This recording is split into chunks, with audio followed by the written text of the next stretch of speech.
Madam నమస్తే madam. నమస్తే అండి. మేడం నేను ఇక్కడ శ్రీశైలం సున్నిపెంట నుంచి మాట్లాడుతున్నా మేడం. ఓకే. ఆ! నా పేరు బండారు జలదుర్గ మేడం. చెప్పండి దుర్గ గారు. గాని అన్నదమ్ములు గాని ఎవరు లేరు. హ్మ్. నన్ను ఒక ముస్లిం క్యాండిడేట్ మోసం చేశాడు మేడం. పెళ్లి చేసుకుంటాను అనేసి చీటింగ్ చేశాడు. వాళ్ళ నాన్న వాళ్ళు వేరే పెళ్లి చేయడానికి అని చూస్తుంటే నేను ఎఫ్ఐఆర్ బుక్ కూడా చేశాను madam. Okay. Nearest police station లో, టౌన్ పోలీస్ స్టేషన్ లో హ్మ్. చేసిన తర్వాత కూడా తనకు సంబంధించిన కొంతమంది అనుచరులతో అతను నన్ను బెదిరింపులు బెదిరిస్తున్నారు మేడం. హ్మ్. బెదిరిస్తుంటే కూడా నేను మొత్తము లాస్ట్ ప్రీవియస్ వైఎస్ఆర్ గవర్నమెంట్ లో ఉన్నప్పుడు గంగా యాదవ్ ఎస్ఐ ఉండింటే అతనికి కూడా నేను ఇన్ఫార్మ్ చేస్తున్నాను. వాళ్ళ మీద ఏం యాక్షన్ కూడా తీసుకోలేదు, వాళ్ళ మీద ఎఫ్ఐఆర్ కూడా ఏం బుక్ చేయలేదు మేడం. మళ్ళీ నేను కోర్టులో జడ్జి గారిని కలిసి జడ్జి గారికి రిప్రజెంటేషన్ ఇచ్చుకున్నాను. కోర్టు కూడా అటెండ్ కాలేదు మేడం. హ్మ్. మళ్ళీ పోలీస్ కేసు కూడా వేసుకున్నా మేడం.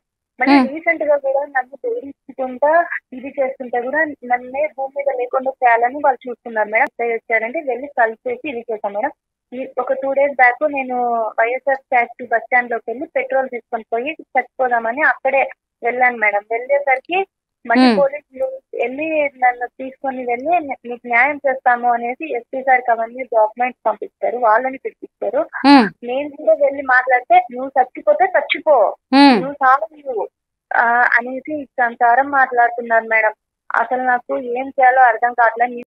ఛానల్లో కూడా నాది వచ్చింది మేడం. సరే అని ఇంకా మీతో చెప్తేనన్నా మీరు ప్రాబ్లం ఇది చేస్తారు అనేసి నేను కాల్ చేశాను మేడం. దుర్గ గారు, ఇప్పుడు మీ ఇద్దరికి పెళ్ళైతే కాలేదు కదా? కాలేదు మేడం. మరి ఆ వ్యక్తి మిమ్మల్ని అంత వద్దనుకుంటున్నా కూడా ఇప్పుడు రాస్తరుణ్ లావణ్య కేసే మనం మాట్లాడుకుంటున్నాం కదా. ఇప్పుడు అందరూ ఏమంటున్నారు? అంత వద్దనుకుంటున్న వ్యక్తి వెనక ఎందుకు పడాలి? నీకంటూ ఒక ఐడెంటిటీ లేదా? అన్ని ప్రాణాలకే రిస్క్, మీ జీవితం మీదకి తెచ్చుకొని ఆ వ్యక్తిని పెళ్లి చేసుకున్నా మీకు ఏమన్నా ఉంటుందా రేపు మీకు సంతోషం? అంటే నేనేమంటున్నా మేడం, ఆ వ్యక్తి ఆల్రెడీ ఇంతకు ముందు ఎంతో మంది అమ్మాయిలని వాళ్ళ నాన్న ఎంతసేపు కూడా హిందువులని ఇది చేస్తూనే ఉన్నాడు మేడం. వాళ్ళ నాన్న ఇంతకు ముందు కూడా లాస్ట్ ప్రీవియస్ 2 అమ్మాయిలకి డబ్బులు ఇచ్చి సెటిల్మెంట్ చేస్తున్నాడు మేడం. వేరే వాళ్ళతో కూడా మాట్లాడుతున్నాడు. నా బాడీకి వాల్యూ బట్టి సెటిల్మెంట్లు చేస్తున్నారు మేడం. నేను ఏమన్నా నన్ను పెళ్లి చేసుకొని నన్ను నా ఇంట్లో ఉంచి నువ్వు ఎట్లయినా తిరుగు, ఎందుకంటే మేము పెద్ద కులంలో ఉన్నాం, బ్రాహ్మణ కులంలో ఉన్నాం. రేపొద్దున అందరూ మమ్మల్ని ఇలా బ్లేమ్ చేస్తుంటారు. నాది ఆల్రెడీ టీవీ ఛానళ్ళలోకి అన్నిట్లలోకి పోయినది. దయచేసి నా జీవితం నేను వచ్చినప్పుడు నేను ఫస్టే చెప్పాను మేడం, నా లైఫ్ తో గేమ్స్ ఆడద్దు, నాకు తట్టుకునే ఓపిక శక్తి 2 లేవు.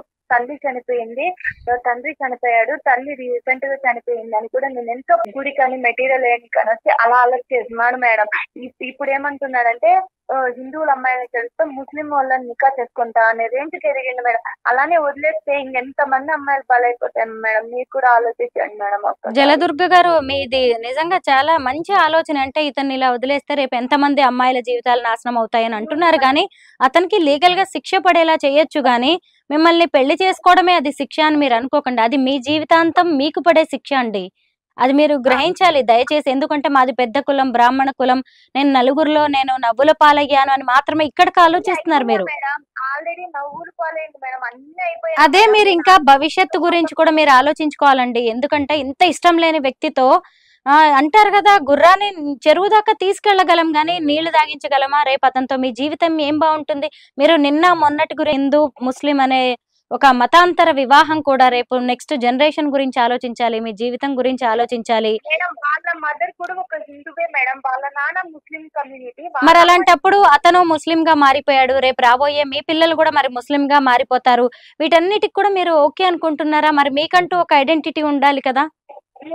నేను అన్నిటికీ దిగే ఇస్లాం లో కూడా వచ్చేసిన మేడం. నేను కమ్యూనిటీ కూడా కమ్యూనిటీకి వచ్చేసి వాళ్ళ మతాచారాల ప్రకారమే చేస్తున్నా. వాళ్ళమ్మ ఒక హిందూ మేడం. అయితే అతను వేరే వాళ్ళతో ఇల్లీగల్ కాంటాక్ట్స్ పెట్టుకున్నాడు మేడం. ఇప్పుడు పెళ్లి కాకముందే ఇన్ని కాంటాక్ట్స్ పెట్టుకున్న వ్యక్తి రేపు మీతో పెళ్ళైన తర్వాత బలవంతంగా పోలీసులు, కోర్టులు పెళ్లి చేసినా గానీ మళ్ళీ ఇలా ఎంతో మందితో పెట్టుకుంటే మీకు జీవితం ఏం కావాలండి? అప్పుడు నేనేమంటున్నా మేడం, నాకు ఎవ్వరు లేరు. నాకు తల్లి లేదు, తండ్రి లేరు, అక్క లేరు, అన్నం లేరు, ఎవ్వరు లేరు. నేను సమాజంలో చేసుకున్నావు ఉన్నావు అంటే ఉన్నావని. నేను పర్సనల్ గా అతని షాప్ కాడికి కూడా వెళ్ళా మేడం. వాళ్ళ అన్న మాత్రం ఎంత మంది ఉంటే కుల్లిపెంటలో అంత మందికి మందు తాపి దుర్గ గారు, వీళ్ళందరి మధ్య మీరింత నలిగిపోయే బదులు ఆ వ్యక్తే నా జీవితంలో లేడు, నా మతం నాది, నేను నాలాగా ఉంటాను అని చెప్పేసి ఇప్పుడు మీరుగా బతికితే ఇంకా మీకుండే విలువ, సమాజం మీకిచ్చే సపోర్ట్ వేరుగా ఉండవు. ఏముంటాయి మేడం, ఈ ఊర్లో మొత్తం రాజకీయమే మేడం. రండి హైదరాబాద్ రండి, ఇంకొక చోటికి వెళ్ళండి. మీరేం చదువుకున్నారు, మీరేం పని చేయగలరు, మీ శక్తి ఏంటి, మీరు ఇవన్నీ రేపు అర్థం చేసుకోవద్దు. లావణ్య లాంటి అమ్మాయి ఇంత చదువుకొని 11 ఏళ్లు సహజీవనం చేశాక కూడా నువ్వు నాకొద్దు అని రాస్తారు అంటుంటే ఎవరైనా అమ్మాయిని సపోర్ట్ చేస్తున్న వాళ్ళు ఉన్నారా? లేదు కదా. ఈ రోజు రేపు మీదైనంత ఈ రోజు లవ్ జిహాదీ అంటూ కూడా తెచ్చుకోవట్లేదు మేడం. ఇప్పుడు మీరు ఏదన్నా ఫైట్ చేస్తే అమ్మాయిల తరఫున ఫైట్ చేయండి, సొసైటీ తరఫున ఫైట్ చేయండి, అంతేగాని ఇంకా నాకు ఆ వ్యక్తి కావాలి అంటూ ఫైట్ చేయడానికి మీకు తగిన మద్దతు కూడా లభించకపోవచ్చండి. బట్ సున్నిపెంటలోనే నా జీవితం ఉంది అని కూడా అనుకోవద్దు. ప్రపంచం చాలా పెద్దదండి, విశాలమైంది. మనలాంటి మనుషులు ఇంకా చాలా మంది ఉన్నారండి.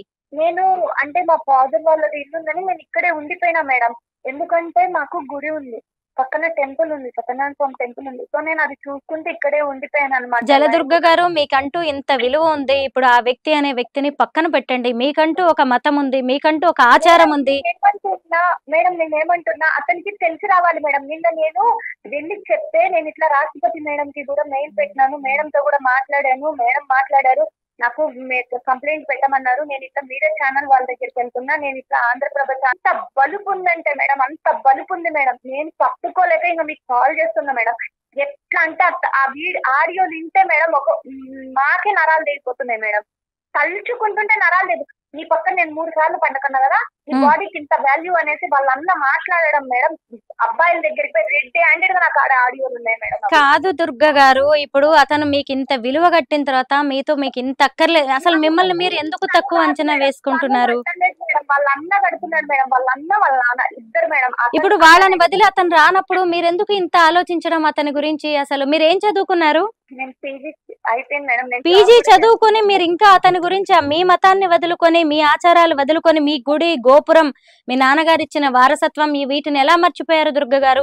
మీరు ప్రేమించి ఉండొచ్చు గానీ అతనికి ఆ ప్రేమ లేనప్పుడు మీ మీద మోజు, మీ మీద ఇంట్రెస్ట్ అంతా వెళ్ళిపోయే ఛాన్స్. ఇప్పుడు లీగల్ గా కూడా ప్రతి వ్యక్తికి ఒక స్వేచ్ఛ ఉంటుందండి. ఈ రోజు రాస్తరును వద్దంటుంటే ఎవరు తప్పు పడుతున్నారు? ఎందుకంటే అతనికి కూడా కొన్ని రైట్స్ ఉంటాయి కదా, అతను ఒక మనిషి. ఇప్పుడు మిమ్మల్ని ఇప్పుడు మీ ఈ పెద్ద మాటలు కదా, మీతో 3 సార్లు ఉన్నానని అతను అందరికీ చెప్పాడు, అయిపోయిందండి. ఇప్పుడు పెళ్లి చేసుకొని విడాకులు తీసుకుని ఇంకో పెళ్లిళ్ళు చేసుకుంటున్న వాళ్ళు లేరా? మీరు రెండో పెళ్లి అని మీరు అనుకోలేరా? మీకు మన హిందువుల్లో ఎంతమంది లేరంటే మిమ్మల్ని మీకోసం ఇప్పుడు ఇంత మాది అగ్రవర్ణం, మాది పెద్ద కులం అన్నప్పుడు మీరు పెద్ద మనసుతో మీరు భవిష్యత్తుని ఎంత ఆలోచించాలి దుర్గ గారు? ఈ రోజు లావణ్య లాంటి అమ్మాయికి అన్ని చేసి అన్ని మాట్లాడిన అమ్మాయికి చెప్తున్నారమ్మా, నువ్వు చదువుకున్నావు, నీకు ఇంకో జీవితం లేదా, అతను వద్దంటుంటే వెనకబడిపోతావా, అతనికి ఇంకెంతో మంది దొరుకుతారు, నీకు దొరుకుతారని ఎంతమంది మీరు మా లైవ్స్ ఫాలో అయినా గానీ ఎంతమంది చెప్తున్నారండి. ఇప్పుడు సమాజం కోసం అనుకుంటూ మీరు ఎంతమంది కోసం మీ జీవితాన్ని, అలాగని మీ ప్రాణాలని కూడా పణంగా పెట్టి మీరు ఫైట్ చేయండి, పోరాడండి అని నేను స్టూడియోలో కూర్చొని మీకు ఉచిత సలహాలు అయితే ఇవ్వను దుర్గ గారు. ఎందుకంటే ఆడ మనిషి, మీ ప్రాణాలకు ఒక విలువ ఉంది. మీరు పీజీ వరకు చదువుకున్నారు, ఒక గొప్ప ఒక పండితుడు కూతురు మీరు. అమ్మా నాన్న లేనంత మాత్రాన మీరేమి అశక్తులు కాదు. మీరు హైదరాబాద్ రండి, మీకంటూ ఒక ఏదైనా గుర్తింపు తెచ్చుకోండి, మీరు ఉద్యోగం చేసుకోండి. మీరు ఎందుకండి అక్కడేనా? అదేనా జీవితం?